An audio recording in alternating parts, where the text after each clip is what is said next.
everyone, welcome back to my channel. I'm Kayla and it's time to crack into a good book.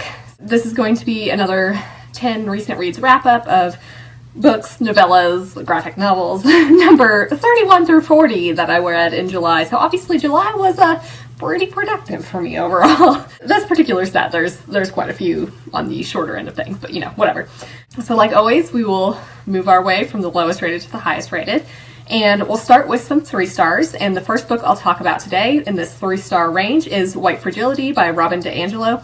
So this is a nonfiction book that explores how white fragility develops and also, you know, like how white fragility protects racial inequality and kind of like what can be done to have better interactions. So I think that this is primarily intended for a white audience. You know, it challenges people to look at their behaviors and to just like generally not react so defensively when someone calls you out on being like, hey, this is maybe not okay. I think this examines ways in which white people, especially white women, are coddled and how, I guess, behaviors end up being reinforced instead of examining how people of color feel. Like, I think this all is just kind of showing that the burden should be on white people to educate themselves, not people of color. I thought, you know, like in each section, there were bullet points, which I think had like a nice summary of each chapter.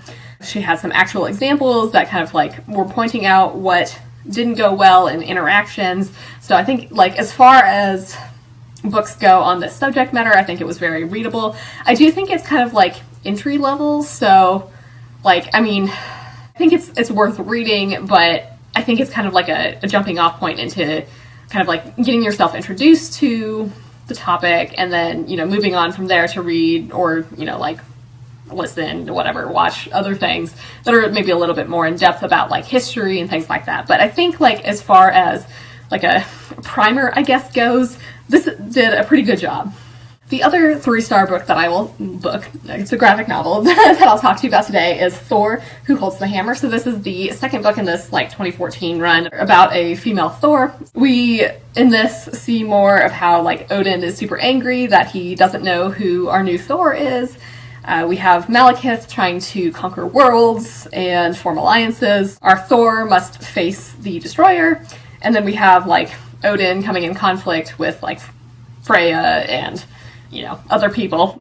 So this particular part of the storyline was great. I really enjoyed the story and the artwork. I think it's super interesting and like, I don't know, I think it's really well done. And then what I didn't, I guess, anticipate is this had a little bit more, not just like this new Thor storyline, but there's like Thor annual. So there's like 3 kind of short stories, I guess, where we have Thor in the future, we have young Thor drinking, and then we have new Thor and the Warriors 3. I mean, I don't know. These were okay, but not my favorite. I feel like, you know, it's just kind of like little snapshots of things that are, I mean, they were kind of funny, but like ultimately, like, you know, it's not like advancing the main story or anything like that. There's also this like what if run from the 70s where it's talking about like female Thor back then. So that was kind of cool to see stuff from the 70s, but I didn't particularly love the art style or the storyline there, I guess. So yeah, I mean, this was kind of a mixed bag. Like I said, I really enjoyed this storyline of the new Thor in this particular series, but, you know, the other things at the end were maybe not necessarily my favorite. All right, so now we move into the 3.5-star range, and the first book I'll talk about here is White Rage by Carol Anderson.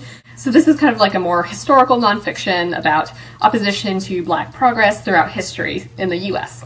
So I think of the 3 books that I've read, so like White Rage, White Fragility, and How to Be an Anti-Racist, I think that this one was my favorite, which is interesting because I've talked about like how I don't generally love reading like the more historical nonfiction books. This is like the most historical of all of them. I don't know, but I feel like, you know, like it's obviously very heavy on the history, and I didn't try to like, you know, I kind of spread it out over a few days, so I like wasn't trying to rush through anything. I feel like she also just made the historical components of it really interesting. In general, there were some things that I already knew about, but there's certainly some that I didn't know about, and there's definitely like some pretty horrifying stories and statistics throughout the book. Towards the end, there's actually like a mention of blocking black voters, and North Carolina has definitely been problematic with that. And like recently, I think they were supposed to change like how they did the districting or whatever, because there's definitely like some gerrymandering that has happened with North Carolina. And like I don't know what the new map looks like, but basically like the old map, there was like one voting district that was like literally running down one of the highways, and it's like, I think you're trying to lump in some voters together. But yeah, so that was kind of a mess. But anyway, this particular book I think is definitely worth a read, and it's really good for education. So like if you had to choose, I think one of these 3 books that I mentioned about this topic, I think that this one is probably the most well done, and you'll get the most out of it. The other 3.5-star book I have to talk about is The Perfect Stranger by Megan Miranda. So this is a thriller, and I think it's like a pretty good like beach or pool thriller. I actually did read it in the pool some. So we follow Leah, who meets an old friend, and they end up moving to rural Pennsylvania to start anew. There's some vicious crimes in this town, and this friend of Leah's disappears, so Leah kind of realizes how she doesn't really know much about this friend. The police kind of like question if this friend is actually real, and Leah's like, all right, I'm just gonna like take matters into my own hands and go search for my roommate myself. So I had a really good time with this. I think it's definitely easy to read. It's a quick read. I liked how everything unfolded, and this like general premise is kind of rather alarming. Leah, I thought, was pretty likable. I liked how she tries to do the right thing. I enjoyed watching her do her research and, just like generally try to figure out what's going on. We have a detective, Kyle, who is pretty likable overall, I think. And of course, like we learn more about Emmy, this friend, and her personality and everything. So that was interesting. There were certainly some fun developments throughout the story, and it didn't really go in the direction that I thought it might. There are certainly some content warnings here for stalking, suicide, murder, but I thought this was really well done, and I definitely want to check out more of Megan Miranda's books. And again, I think that this was absolutely perfect for reading at the pool. So now we move into the 4-star range, and the first book I'll talk about here is The Bards Blade by Brian B. Anderson. This is the first book in an adult fantasy series that has more of a classic fantasy tone, I think. So we have this land, Villari, that is magically sealed off from the outside world. However, a stranger one day crosses the wards and kind of brings this dark prophecy into, our land. So this forces Lim and Maria, our main characters, to kind of journey to save their home and stop the darkness. So Lim is a musician, and he is the fiance to Maria, who is a winemaker. This I thought was really great.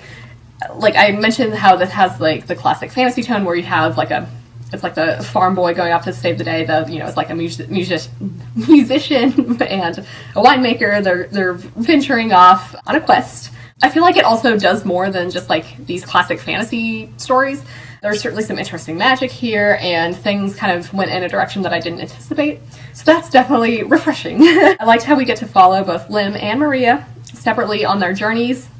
They both go through some really tough times, and there's a ton of potential, I think, for both of them, and to really grow into their roles. So I'm super excited to see where both of them end up. We also have Lim's older uncle, so I liked seeing this, family connection with Lim and his uncle. This outside world that they journey into is definitely full of pretty shitty people trying to manipulate others. We also have a very strict religious force that causes some strife throughout the book. We do get a lot of really cool side characters. I thought there's the lady Camden, I think. She seems to be very interesting in particular, and I definitely want to know more about her background. We get a little bit of it here, but I do want to know more about her. I obviously want to know more about this evil and the people who are trying to stop it. I liked the musical aspect of the story with Lim. I thought just generally in terms of the plot, it moved fairly quickly. It's engaging. I think we've got some great characters, interesting magic again. Lim's story and path definitely took a darker turn than I was really expecting. And I don't know, they were both kind of forced to make some really tough decisions. And, I feel like we're going to have some repercussions to these decisions that they've made. And I'm kind of curious to see whether they'll change what they've done in the next book or what. But I definitely want to keep going with this. The next 4-star book I'll talk about is Mexican Gothic by Silvia Moreno-Garcia. So this was our book for like the August discussion for Space Sirens and the Space Sirens book club, and I'll leave our live show link down below. It was a fun time, but I actually also buddy read this with Angela from Literature Science Alliance. This is a Gothic horror novel where we follow Noemi, who is a debutante, and she goes to this house after receiving this frantic letter from her cousin. And once she's there, strange things start happening with the house and with this cousin's husband and his family. We have lots of secrets, violence, and madness. This was super enjoyable. I feel like it was kind of a combination of the yellow wallpaper and Get Out, which I definitely enjoyed Get Out. The yellow wallpaper, I had to read for high school English, and literally all I remember about that is like the woman walking around the room, just peeling the wallpaper off and like stepping over her husband and just kind of being real crazy. So that's kind of a mixed bag. But anyway, I actually liked this much more than Gods of Jade and Shadow.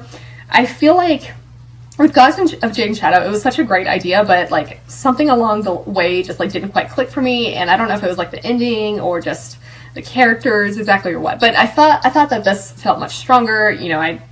The plot in general was much stronger throughout the book, including the ending, and I thought that Noemi was a pretty likable and interesting protagonist. I think this was a pretty quick read overall, though it does have like a little bit of a slower build-up at the beginning, but you kind of have to like build up this ominous feeling, and I feel like that's kind of what Gothic horror novels tend to do anyway, so it just may be that style, which I do really like Gothic horror novels. Things definitely take a turn. I think this did a really great job of feeling very atmospheric. I liked this time period. It takes place in like the 1950s, I believe, in Mexico, and the setting of this really creepy house, and just like we get to spend a lot of time in this house, which I think was really well done. I certainly did predict some of the things that were going to happen, as did Angela. So that was fun to like kind of go back and forth talking about our theories. Noemi, I think at the beginning I was a little bit unsure of how much I liked her, but I ended up really liking her by the end. I think, it was kind of nice that she likes both glamorous things and more of like the unfeminine things, I guess. Like wanting to study anthropology, and she's like very outspoken and just kind of, used to getting her way. She's a strong character, and I liked seeing how she tries to help her cousin. This family in this house are just like creepy. They're certainly mostly very awful people, though I did like Francis. I liked learning what was happening, and I did feel very satisfied by the ending. So I don't want to say too much more about it because it is kind of like this Gothic horror / thriller, I suppose, but I really liked this and would definitely recommend it. The next 4-star book I'll talk about is In an Aspen Dream by Seanan McGuire. So I think this is the 4th book in the Wayward Children series. This is more of a standalone, I suppose. Well, I guess most of the Wayward Children series are kind of like standalones, but in the same world, but there's like a couple, I think, that are more tied together. But anyway, this is more focused on Lundy's background, and she is introduced in, I think, the first one. But this takes place in the Goblin Market, and this is a world that's based on logic, reason, and fair trade. I think that this was actually one of the better entries for me in this particular series. I really liked Lundy and this particular world, and I do feel very satisfied with the length of the story. So I think some of the issues that I've had with the others where I don't feel like they're quite as strong is like, I just feel like a little unsatisfied and wanting more, I suppose. But with this, I felt like, there wasn't really much more I could have asked for. I thought that this fair trade concept made a lot of sense, and I liked seeing that this type of world versus one of like the more nonsense-based worlds in some of the other novels. Lundy certainly makes some poor decisions, but I can understand why she did them, so I think that she's a pretty interesting character. I guess Lundy could be a little bit more developed, but I do have a very good sense of her overall, and certainly I guess like some of the side characters were not as developed as like I suppose they could be. But again, it's like a fairly short novel, so like generally speaking, I felt very satisfied with this. And I feel like this has kind of like renewed my desire to keep going with the series, because I've been kind of like a little bit hesitant about continuing them, like I mentioned, because I just feel like I want more. But this kind of like, renewed my desire to keep going, I suppose. The last 4-star book, graphic novel that I'll talk about is The Mighty Thor, Thunder in Her Veins. So this is the 2015 run, I think, of Mighty Thor. So this continues this storyline of this female Thor, and We finally learned the identity of our new Thor, though, like, I knew who it was already. Asgard is descending into chaos. Malekith is trying to start a war of the realms. Our new Thor must deal with Loki and Odin still. I think that this was really great, and, you know, like, I liked the artwork and the continuation of the story. Loki is certainly up to some mischief here. We get this plot line of, like, the light elves versus the dark elves, which I thought was really interesting and certainly pretty brutal at times. Our Thor is quite badass, and, you know, like, especially she's having to fight cancer in her mortal form, so she's just, like, I don't know, her strength is quite admirable. She still, you know, wants to do her duty to fight and kind of, like, save the day. Odin is still being ridiculously stubborn, and there's definitely a lot of hatred for our new Thor in Asgard. We certainly get some really interesting developments by the end, and I definitely want to keep going with this stuff. So then we get to the 5-star books, and the first book I'll talk about here is Sweet With Me by Ilona Andrews. So this is the latest installment of the Innkeeper Chronicles, which I really enjoy. It's kind of like a blend of sci-fi and fantasy. So we have this, like, intergalactic inn on Earth. I believe it's in Texas, if I'm remembering that right. So this is called the Gertrude Hunt, and we follow Dinah, who is our innkeeper, and she has this magical connection to the Gertrude Hunt. So this takes place during this treaty stay where innkeepers must accept all guests. We do, in fact, have several dangerous guests staying this time. We have including some space chickens debating philosophy. Yes, you heard that right. That was fantastic. And there's like a little drawing in there of the space chickens, and I just love them. Anyway, this is really great. I love this series. I mean, generally, I love Ilona Andrews. I love this idea of this magical inn where you have, you know, various people, very supernatural beings, everything staying in these inns. We get, yeah, like werewolves, vampires, all sorts of others, including these space chickens. We have, like, obviously a variety of worlds, and there's, like, this particular one was more focused on the end, but some of them, there's been, like, some travel to, like, this market and some other worlds, so that's always great. I really like this magic of the inn. You can basically, innkeepers can create specific rooms for guests, and, like, they have control of the land that the inn is on. Dinah, I think, is a very sweet main character. I love her so much. She just, like, really wants to be a good innkeeper. We still have kind of like this mystery of what has happened to her parents that we don't really get any answers to here. Generally, I love how she goes above and beyond to kind of like ensure that her guests have a pleasant stay. There's certainly some humor and more silly things here, but there's also more like serious topics like power plays and this bond with this magical inn. Obviously, I'm going to keep reading it, but I would definitely recommend it if you're interested in like a magical inn and a blend of sci-fi and fantasy. And finally, the last book I will talk about today, which is obviously a 5-star read, is Demon in White by Christopher Ruocchio. So this is the third book in the Sun Eater series, and this is like a epic space opera that is just absolutely amazing, and everybody should read it. There's this new king among the Sealson. I have no idea if I'm pronouncing that right, but it's this like alien race, and they've been making some strategic attacks on the Empire. There's kind of like this cult that has formed around our main character because of like the legends and, you know, things that have happened in the previous 2 books that I don't want to go too far into detail about. People in the government don't really trust him. He's surrounded by enemies, and he's kind of like seeking answers to things that have happened to him. So this was just so good. There's lots of cool elements here. We have some terrifying new enemies here. We see 2 out of the, I think it's 6 of them, and just like, oh my god, they're absolutely terrifying, but they feel very distinct from one another, which I think is really nice. But there's certainly some more like horror elements that come in here. There's a pretty creepy like sci-fi horror scene that takes place on this like really eerie ship, and just like, whoo, oh boy. We also have like some secrets and like historical aspects, which were really cool. Like I mentioned, some of this felt like horror, which was awesome. I liked the research parts that we get here. There's some excellent battles going on, and obviously we're dealing with some like pretty political things, so that was cool to see more of like how the Empire works and everything. This series just has such fantastic world building. It's like such a lush world. I want to know more about the history and kind of like the mysteries that have been presented to us. You know, it's obviously gigantic, but it's very well paced. I always wanted to keep going. There were no boring sections at all. It's just like, I loved every bit of it. This particular series, I think, is like really unpredictable, and I just absolutely love it. Like, I feel like every single book has had something where I was just like, what? Oh my god. I love seeing our main character as he's getting older throughout these books, and possibly wiser. We have great side characters here, like Valka is one of my favorites, though I'm a little bit worried about her. The friends and colleagues, they all feel like they have their own personalities and some like character development. So the structure of the book is kind of like our main character is recounting his life, and there's certainly some like foreshadowing of things to come. And I'm just kind of like, oh my god, I love this structure so much. Like, this is definitely a structure that works really well for me. And I just like, it's setting us up for things, and I'm just like, I need to see what happens. Like, I need to know how everything's going to go down. After finishing, this is really heavy.